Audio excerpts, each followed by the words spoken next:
Seoul, the chief city, where the unofficial reception committee is composed of a rather curious gathering, all as anxious to see us as we are to see them.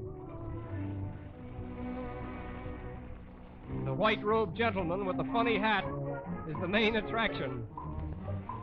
This fellow is a typical example of the native Korean.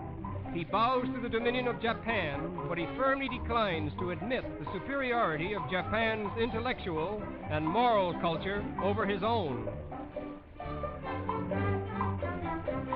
Japanese Empire. Here in the new palace, amid the regal splendor of a departed era, the former king of Korea lives on the bounty of his Japanese masters. The streets of Seoul illustrates how thoroughly the Japanese are assimilating Korea. Somehow the women of Seoul seem to be the dominating sex, and we wonder if this dates back to a certain custom that was once rigidly enforced. Every evening at exactly 9 o'clock, a curfew bell was rung as a warning for all men to hurry home and remain indoors so that the women could enjoy the freedom of the streets.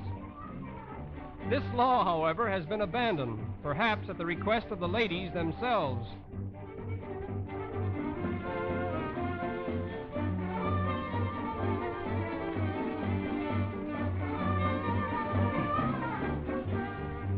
The children of Korea are particularly interesting. Almost from the time they are able to walk, they are obliged to care for their little brothers and sisters.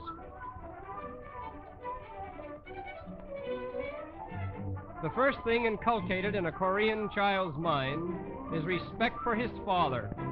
In fact, the four dreadful things which a boy fears most are earthquake, wind, fire, and father.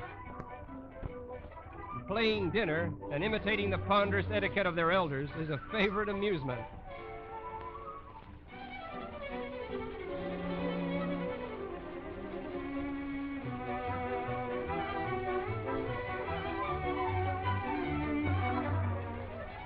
This little tot was most reluctant about permitting us to photograph the baby on her back.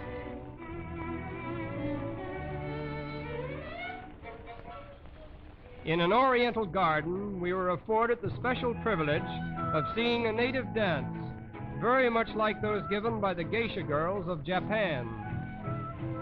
This is called the drum dance.